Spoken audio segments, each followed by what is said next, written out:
Waalaikumsalam warahmatullahi wabarakatuh. Selamat sore ya semuanya. Sore, Pak. Sudah lemes, Pak? Gimana nih ya, Pak? Udah lemes? Ya. Karena sudah lemes. Jangan pulang dulu dong. Nanti dulu. Ini terakhir, seminar terakhir ini buat bekal ke rumah nanti. Oke. Nah, kalian tadi sudah makan siang belum? Atau mungkin jajan-jajan? Belum, Pak. Ini kan badannya sudah mulai tua, sambungnya sudah menipis. Minta lagi aja loh. Oke. Oh, nggak boleh dong kalau bapak. Saya bukan bapak kamu.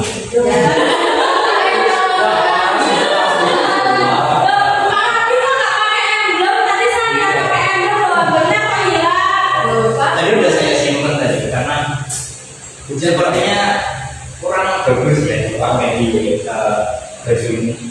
Oke, tidak usah basa-basi, banyak basa-basi karena waktu kita terbatas karena sudah sore juga.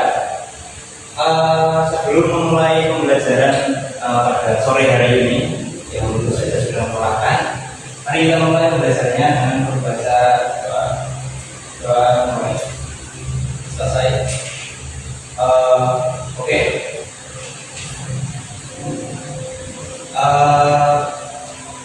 Sebelum mulai pembelajaran, karena sudah sore juga, ayo kita kumpulkan kembali semangat kita agar semangat kita lebih menambah semangat untuk kembali belajar matematika pada sore hari ini. Oke, sebelumnya kalau saya bilang semangat, seperti biasa kalian jawab semangat. Nah itu. Oke. Nah itu. Oh intinya itu. Oke, tepuk semangat.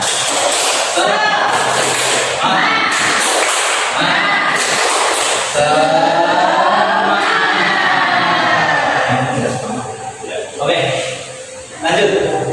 Nah, pada pertemuan minggu-minggu yang lalu, pertemuan yang sudah berlalu, kalian pastinya sudah mempelajari satu pembelajaran yaitu bilangan bulat, di mana di sana ada operasi bilangan bulat, ada juga sifat-sifat operasi bilangan bulat.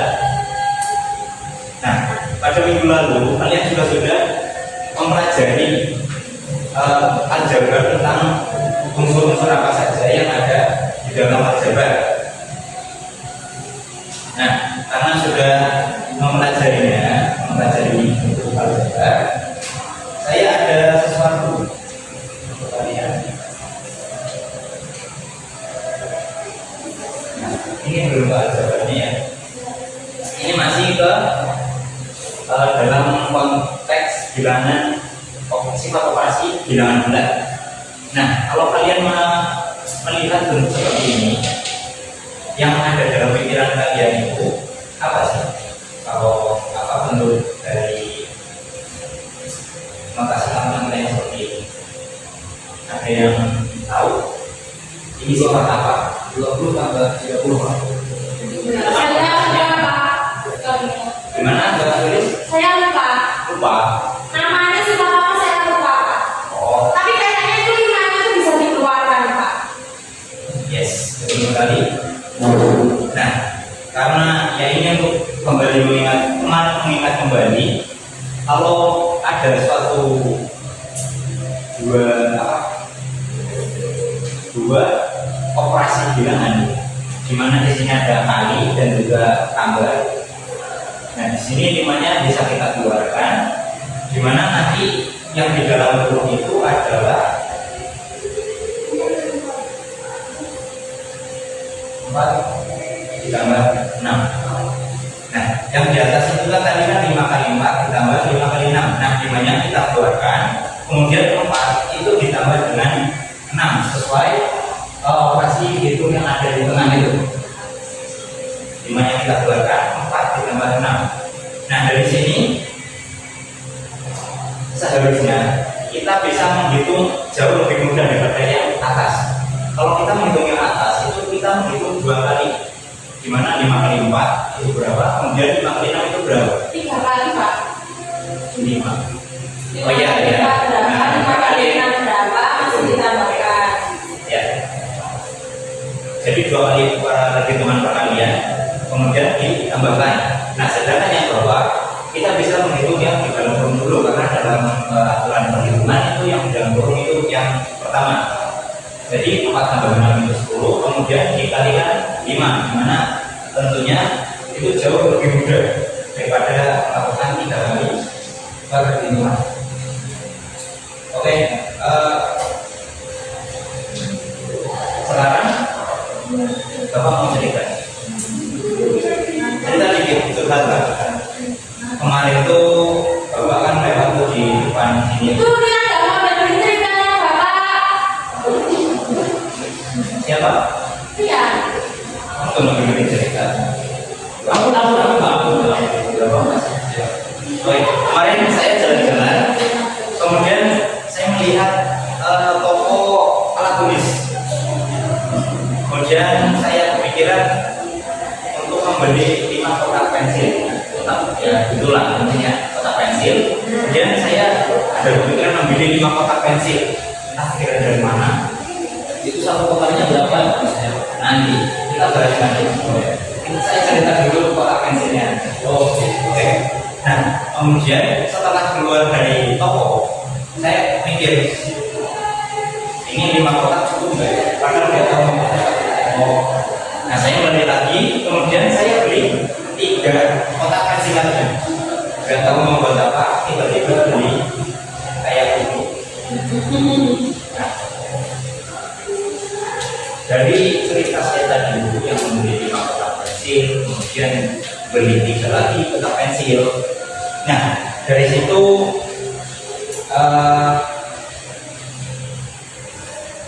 akhirnya waktu saya pulang itu berapa banyak kotak pensil yang saya beli?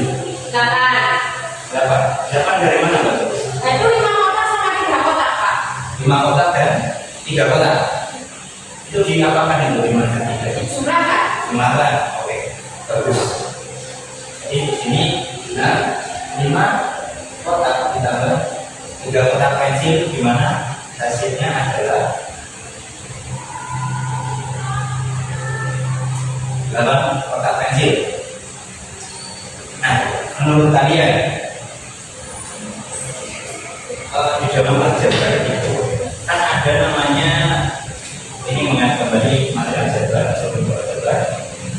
Dalam aljabar itu ada yang namanya kan variabel. Kalian pastinya sudah mempelajari tentang variabel. Nah, menurut kalian variabelnya itu yang mana dalam kasus ini? Kotak pensil. Kotak pensil. Kenapa kotak pensil? Ya nggak tahu Pak. Aku gambarnya kotak pensil soalnya Pak. Karena gambarnya kotak pensil. Karena gambarnya kotak pensil Pak. Kalau kotak pensil ini kan kita sudah tahu kan, satu kotak pensil itu satu kotak pensil. Jadi bukan itu jawabannya. Karena ingat kembali kalau variabel itu adalah sesuatu di mana itu bisa disimbolkan dengan huruf ataupun sesuatu di mana jumlahnya itu belum diketahui. Kalau kita menjadikan kotak pensil itu sebuah variabel, kita kan sudah tahu itu kotak pensil, satu kotak pensil dan satu kotak pensil. Jadi kita tidak bisa menjadikan itu jadi sebuah variabel. Jadi kalau menurut kalian apa? Jadi variabel itu yang memiliki isi, Pak. Barang yang tidak memiliki isi itu bukan variabel namanya. Oke. Variabel itu lebih ke sesuatu, bukan hanya ya isi. Intinya di dalamnya itu terdapat sesuatu lain yang belum diketahui. Jadi nilainya bisa misal kotak pensil di dalamnya ada berapa pensil, atau ke pasar beli buah 1 karung. Nah 1 karung itu dalamnya ada beberapa buah. Nah 1 karung itu jumlah 2 dalam 1 karung itu bisa kita jadikan variabel, ataupun lain-lainnya di mana kita tidak tahu berapa nilainya di dalamnya. Itu Jadi botol ini bukan variabel Pak. botolnya bukan air dalam botolnya, iya. Tapi kalau botolnya transparan, kita tahu Pak berapa jumlahnya. Jumlahnya 1 botol gitu. Jumlahnya air di dalam botol. Gimana cara menghitung air? Nah, saya kan tahu gitu. Misalkan saya punya 2 botol, Ya. berarti yang satunya sedikit, yang satunya itu lebih banyak. Oh, Jadi jumlahnya saya kan tahu, berarti itu bukan variabel. kalau begitu kita sudah tahu berapa banyak isinya di dalam. Artinya sudah menurut definisi dari variabel, harusnya itu bukan variabel karena kita sudah tahu berapa nilai di dalamnya. Oke, kita Kalau botolnya seperti punyanya Diana Pak. nah ini karena kita tidak tahu berapa di dalamnya, itu bisa kita jadikan sebuah variabel. Dalamnya air di dalam botol itu variabel. Jumlah air di dalam botolnya. Oh, bukan botolnya. Kalau botolnya sama aja dong. Oh, iya. Kalau jumlahnya kan kita tidak tahu. Oke, lanjut. Awal. Jadi selama ini kita salah dong Pak. Makanya nambah variabel. Biasanya kan ada kayak dua pulpen tambahan. Sama dengan buku, Ya, sama buku. dengan pulpen. Jadi pulpen sama buku bukan variabel gitu. Pre-memory. Harusnya bukan. Oke. Itu harusnya sudah dibahas kemarin ya. Nakal semua. Oke, lanjut. Kenapa sih kita harus belajar sesuatu yang seperti ini? Nah, yang pertama, ini akan meningkatkan efisiensi berpikir matematis. Jadi kalian itu belajar untuk berpikir efisien dan juga logis. Kemudian ini juga merupakan prasyarat Waktu kurang 3 materi menit. kalian di babak selanjutnya, di mana salah satunya adalah persamaan linear dan juga ketidaksamaan. Kemudian pengembangan disiplin prosedur, di mana melatih kalian untuk bekerja secara runtut, teliti dan juga disiplin dalam mengikuti langkah-langkah. Selanjutnya, tujuannya apa sih dari belajar sifat distributif aljabar? Yang pertama ada menyederhanakan untuk aljabar. Yang kedua ada menganalisis sifat distributif pada operasi itu bilangan bulat dan juga aljabar. Bilangan bulat hanya juga ya. Jadi aljabarnya saja dalam bentuk aljabar. Nah, perhatikan tadi kan saya beli 5 kotak pensil dan 3 kotak pensil. Nah, di sini kotak pensil 3 kotak pensil sebenarnya. Jumlah pensil di dalam kotak pensilnya itu kita bisa jadikan variabel karena itu variabelnya. Nah, variabel itu kita bisa simpulkan dengan x di sini. Ya sebenarnya bebas, tapi saya memilih di sini memilih x. Bisa ini bisa A, B, C, D, E, F, G, terserah. Nah, menurut sifat distributif, karena x itu merupakan suatu sejenis, lalu kita bisa mengeluarkan x-nya. Kemudian kita mengukur, ya, masukkan ke dalam kurung 5 dan plus 3-nya itu. Jadi x-nya kita keluarkan, sisa 5 ditambah 3. Kemudian dari sini kita bisa menambahkan 5 dan 3-nya menjadi 8. Kemudian dikalikan dengan x, hasilnya 8x. Oke, hasilnya 5x per 3x adalah x. Nah, gimana dengan ini? Ada negatifnya di sana. Caranya sama, kita keluarkan dulu suku sejenisnya yaitu y. Kemudian melakukan operasi penghitungan pengurangannya. Kemudian di sini aturan suku yaitu negatif 6. Waktu kurang 1 detik. Negatif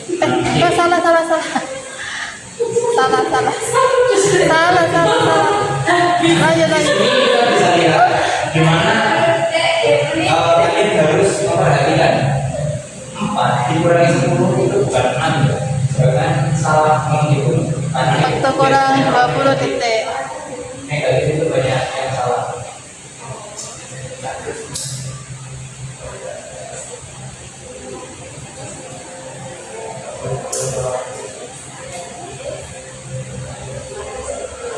Oke.